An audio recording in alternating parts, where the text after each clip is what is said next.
Okay. From again. Yeah, please, yeah. I am Dr. Rohinton Peshwatan P. I am a student of our faculty, having done my MA PhD in that subject. I am also a fully qualified high-level priest, having done all the important ceremonies also. About the sugar and milk story, it's a very popular story about the arrival of Parsis in India after the downfall of the Zoroastrian Empire in Iran in the middle of the 7th century when the Arabs invaded Iran. After some years, one of the groups came to India. India was not a new land for the Iranians. Since ancient times, India and Iran were having good cultural relations as well as trading relations.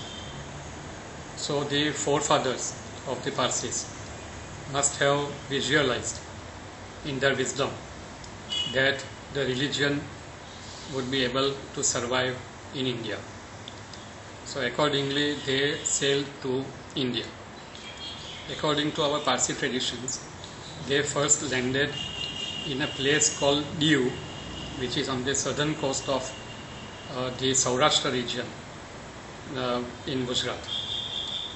According to our tradition, they lived for about 19-20 years so.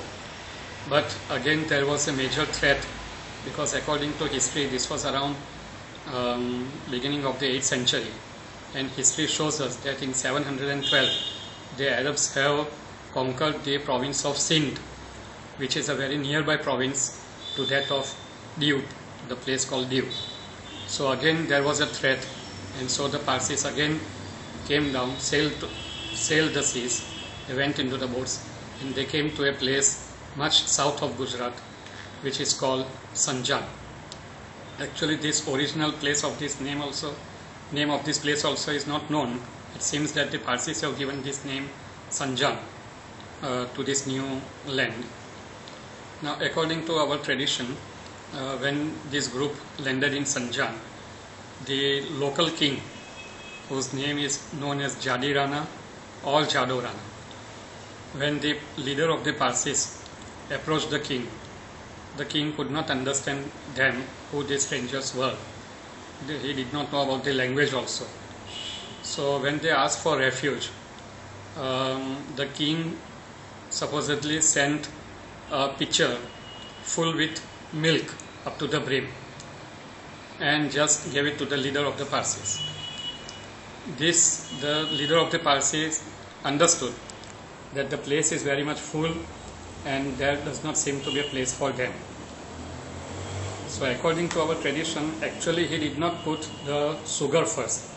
He took out his ring signet or the ring from his fingers and placed into it, signifying that even though the pitcher was full with milk, the milk did not spill, and at the same time the ring sat at the bottom, indicating that the Parsis would be staying in that place without disturbing anything.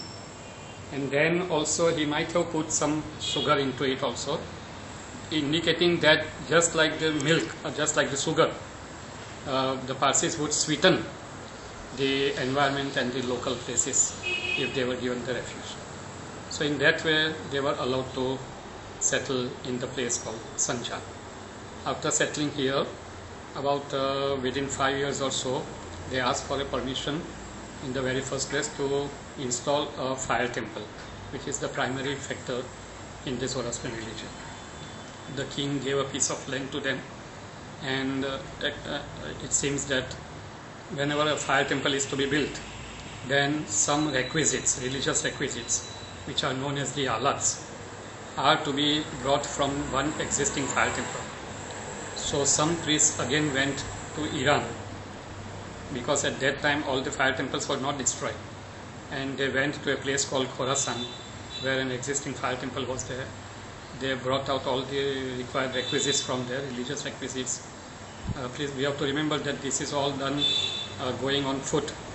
There were no other places, and going through the very difficult terrain of the mountainous regions of Afghanistan and such places.